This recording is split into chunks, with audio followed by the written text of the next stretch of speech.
बंधुओं नमस्कार। कल की वीडियो में आपने सुना कि किस प्रकार बृहस्पति जी ने देवताओं का त्याग कर दिया और फिर देवताओं ने विश्वरूप को अपने गुरु के रूप में वर्ण किया। और जब विश्वरूप को देवताओं ने अपने गुरु के रूप में वर्ण किया तो उसके पश्चात देवताओं ने असुरों पर विजय प्राप्त की। तो और आज उससे आगे यहाँ पर देखिए क्या कह रहे हैं। तो ये राजा परीक्षित ये पूछ रहे हैं कि भगवान मुझे ये बताइए कि जिस नारायण कवच के उपदेश से देवताओं ने असुरों के ऊपर विजय प्राप्त की थी उसके बारे में मुझे बताइए, उसको मुझे सुनाइए।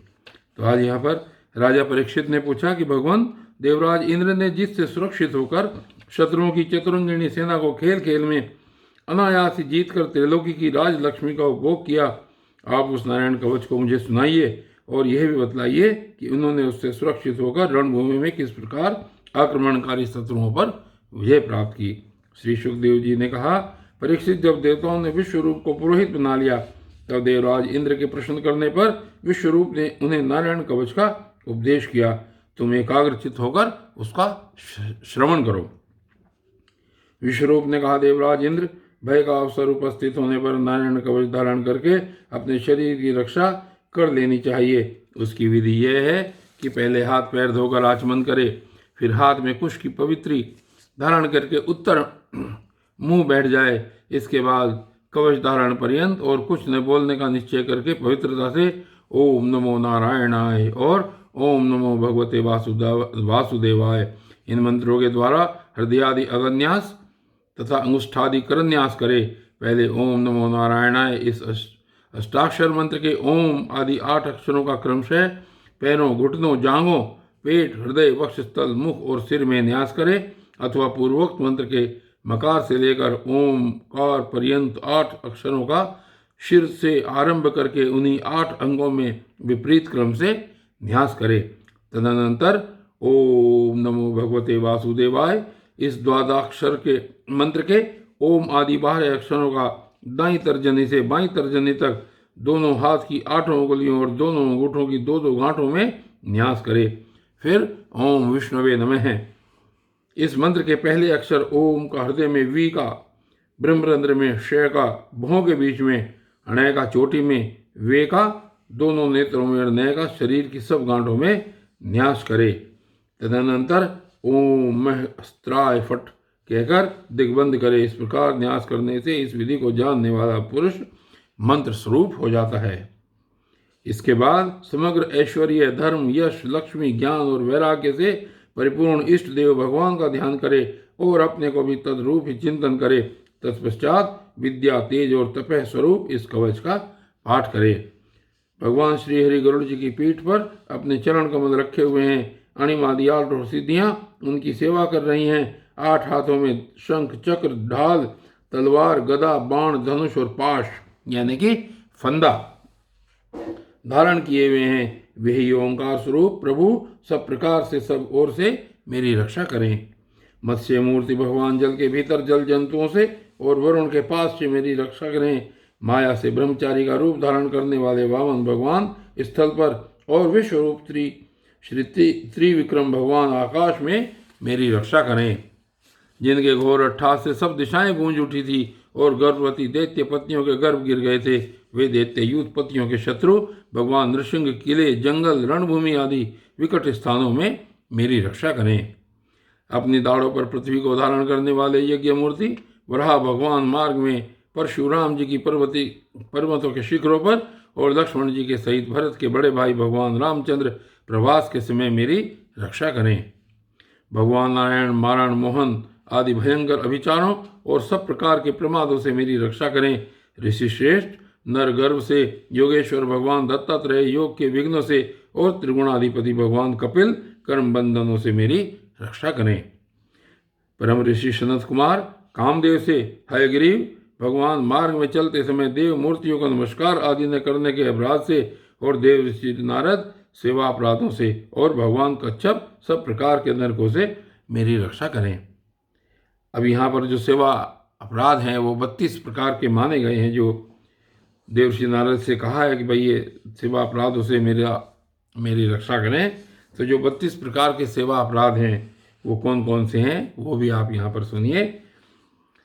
32 प्रकार के सेवा अपराध माने गए हैं। सवारी पर चढ़कर अथवा पैरों में खड़ाऊ पहनकर श्री भगवान के मंदिरों में जाना, रथ यात्रा, जन्माष्टमी आदि उत्सवों का न करना या उनके दर्शन न करना, श्री मूर्ति के दर्शन करके प्रणाम न करना, अशुचि अवस्था में दर्शन करना, एक हाथ से प्रणाम करना, परिक्रमा करते समय भगवान के सामने आकर कुछ न रुककर फिर परिक्रमा करना अथवा केवल सामने ही परिक्रमा करते रहना, श्री भगवान के श्री विग्रह के सामने पैर पसार कर बैठना, श्री भगवान के श्री विग्रह के सामने दोनों घुटनों को ऊंचा करके उनको हाथों से लपेट कर बैठ जाना, श्री भगवान के श्री विग्रह के सामने सोना, श्री भगवान के श्री विग्रह के सामने भोजन करना, श्री भगवान के श्री विग्रह के सामने झूठ बोलना, श्री भगवान के श्री विग्रह के सामने जोर से बोलना, श्री भगवान के श्री विग्रह के सामने आपस में बातचीत करना, श्री भगवान के श्री विग्रह के सामने चिल्लाना, श्री भगवान के श्री विग्रह के सामने कलह करना, श्री भगवान के श्री विग्रह के सामने किसी को पीड़ा देना, श्री भगवान के श्री विग्रह के सामने किसी पर अनुग्रह करना, श्री भगवान के श्री विग्रह के सामने किसी को निष्ठुर वचन बोलना, श्री भगवान के श्री विग्रह के सामने कंबल से सारा शरीर ढक लेना, श्री भगवान के श्री विग्रह के सामने दूसरे की निंदा करना, श्री भगवान के श्री विग्रह के सामने दूसरे की स्तुति करना, श्री भगवान के श्री विग्रह के सामने अश्लील शब्द बोलना, श्री भगवान के श्री विग्रह के सामने अधोवायु का त्याग करना, शक्ति रहते हुए भी गौण अर्थात सामान्य उपचारों से भगवान की सेवा पूजा करना, श्री भगवान को निवेदित किए बिना किसी भी वस्तु का खाना पीना, जिस ऋतु में जो फल हो उसे सबसे पहले श्री भगवान को न चढ़ाना, किसी शाक या फल आदि के अगले भाग को तोड़कर भगवान के व्यंजन आदि के लिए देना, श्री भगवान के श्री विग्रह को पीठ देकर बैठना, श्री भगवान के श्री विग्रह के सामने दूसरे किसी को भी प्रणाम करना, गुरुदेव की अभ्यर्चना, कुशल प्रश्न और स्तवन न करना और अपने मुख से अपनी प्रशंसा करना और किसी भी देवता की निंदा करना। ये जो 32 प्रकार के सेवा अपराध हैं इनसे भगवान मेरी रक्षा करें। और आगे क्या क्या कहते हैं कि भगवान धन्वंतरी कुपथ्य से, जितेंद्रिय भगवान ऋषिदेव सुख दुख आदि भयदायक द्वंद्वों से, यज्ञ भगवान लोकापवाद से, बलराम जी मनुष्यकृत कष्टों से और श्री शेष जी क्रोधवश नामक सर्पों के गण से मेरी रक्षा करें। भगवान श्री कृष्ण द्वैपायन व्यास जी अज्ञान से तथा बुद्धदेव पाखंडियों से और प्रमाद से मेरी रक्षा करें।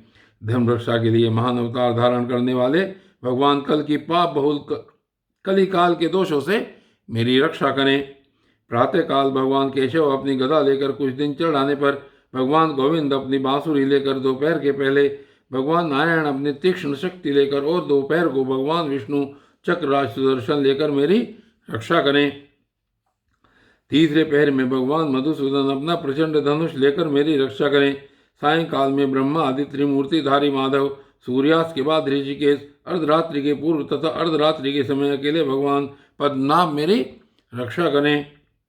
रात्रि के पिछले प्रहर में श्री वत्सलांछन श्रीहरि, उषा काल में खड़कधारी भगवान जनार्दन, सूर्योदय से पूर्व श्री दामोदर और संपूर्ण संध्याओं में कालमूर्ति भगवान विश्वेश्वर मेरी रक्षा करें।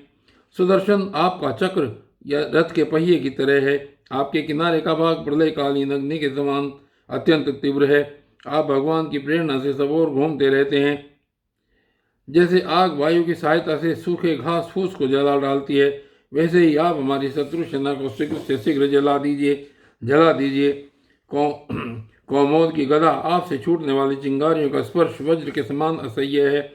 आप भगवान अजित के प्रिया हैं और मैं उनका सेवक हूँ, इसलिए आप कुष्मांड, विनायक, यक्ष, राक्षस, भूत और प्रेत आदि ग्रहों को अभी कुचल डालिए तथा मेरे शत्रुओं को चूर चूर कर दीजिए। संश्रेष्ठ, आप भगवान श्री कृष्ण के फूंकने से भयंकर शब्द करके मेरे शत्रुओं का दिल दहला दीजिए एवं यातुधान, प्रमथ, प्रेत, मात्रका, पिशाच तथा ब्रह्म राक्षस आदि भयावने प्राणियों को यहाँ से झटपट भगा दीजिए। भगवान की प्यारी तलवार, आपकी धार बहुत तीक्ष्ण है। आप भगवान की प्रेरणा से मेरे शत्रुओं को छिन्न भिन्न कर दीजिए।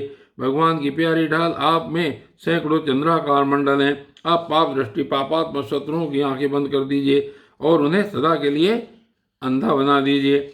सूर्य आदि ग्रह, धूमकेतु यानी कि पुच्छल तारे आदि केतु, दुष्ट मनुष्य, सर्प आदि रेंगने वाले जंतु, दाढ़ों वाले हिंसक पशु, भूत प्रेत आदि तथा पापी प्राणियों से हमें जो जो भय हों और जो जो हमारे मंगल के विरोधी हों, वे सभी भगवान के नाम रूप और आयुधों का कीर्तन करने से तत्काल नष्ट हो जाएं। बृहद रथनंतर आदि सामवेदीय श्रोत्रों से जिनकी स्तुति की जाती है, वे वेद मूर्ति भगवान गरुड़ और विश्वक्सेन जी अपने नामोच्चारण के प्रभाव से हमें सब प्रकार की विपत्तियों से बचाएं। श्रीहरि के नाम रूप वाहन आयुध और श्रेष्ठ पार्षद हमारी बुद्धि, इंद्रिय, मन और प्राणों को सब प्रकार की आपत्तियों से बचाएं। जितना भी कार्य अथवा कारण रूप जगत है वह वास्तव में भगवान ही है। इस सत्य के प्रभाव से हमारे सारे उपद्रव नष्ट हो जाएं। जो लोग ब्रह्म और आत्मा की एकता का अनुभव कर चुके हैं, उनकी दृष्टि में भगवान का स्वरूप समस्त विकल्पों भेदों से रहित है, फिर भी वे अपनी माया शक्ति के द्वारा भूषण, आयुध और रूप नामक शक्तियों को धारण करते हैं। यह बात निश्चित रूप से सत्य है। इस कारण सर्वज्ञ सर्वव्यापक भगवान श्रीहरि सदा सर्वत्र सब स्वरूपों से हमारी रक्षा करें। जो अपने भयंकर अट्ठास से सब लोगों के भय को भगा देते हैं और अपने तेज से सबका तेज ग्रस्त लेते हैं, वे भगवान नृसिंह दिशा विदिशा में नीचे ऊपर बाहर भीतर सब और हमारी रक्षा करें। देवराज इंद्र, मैंने तुम्हें यह नारायण कवच सुना दिया। इस कवच से तुम अपने को सुरक्षित कर लो, बस फिर तुम अनायास ही सब दैत्य युद्धपतियों को जीत लोगे। इस नारायण कवच को धारण करने वाला पुरुष जिसको भी अपने नेत्रों से देख लेता अथवा पैर से छू देता है, वह तत्काल समस्त भयों से मुक्त हो जाता है। जो इस वैष्णवी विद्या को धारण कर लेता है, उसे राजा, डाकू, प्रेत, पिशाच आदि और बाघ आदि हिंसक जीवों से कभी किसी प्रकार का भय नहीं होता। देवराज, प्राचीन काल की बात है, एक कौशिक गोत्री ब्राह्मण ने इस विद्या को धारण करके योग धारणा से अपना शरीर मरुभूमि में त्याग दिया। जहाँ उस दिन ब्राह्मण का शरीर पड़ा था, उसके ऊपर से एक दिन गंधर्वराज चित्ररथ अपनी स्त्रियों के साथ विमान पर बैठकर निकले। वहां आते ही वे नीचे की ओर सिर किए विमान सहित आकाश से पृथ्वी पर गिर पड़े। इस घटना से उनके आश्चर्य की सीमा न रही। जब उन्हें वालखिल्य मुनियों ने बतलाया कि यह नारायण कवच धारण करने का प्रभाव है, तब उन्होंने उस ब्राह्मण देवता की हड्डियों को ले जाकर पूर्व वाहिनी सरस्वती नदी में प्रवाहित कर दिया और फिर स्नान करके वे अपने लोक को चले गए। श्री सुखदेव जी कहते हैं, परीक्षित, जो पुरुष इस नारायण कवच को समय पर सुनता है और जो आदर पूर्वक इसे धारण करता है, उसके सामने सभी प्राणी आदर से झुक जाते हैं और वह सब प्रकार के भयों से मुक्त हो जाता है। परीक्षित, शतक्रतु इंद्र ने आचार्य विश्वरूप जी से यह वैष्णवी विद्या प्राप्त करके रणभूमि में असुरों को जीत लिया और वे त्रैलोक की लक्ष्मी का उपभोग करने लगे। और बंधुओं, आज की इस वीडियो में यहाँ पर केवल इतना ही, और इस नारायण कवच के बाद अगली वीडियो में क्या होता है ये कल देखेंगे। तब तक के लिए धन्यवाद।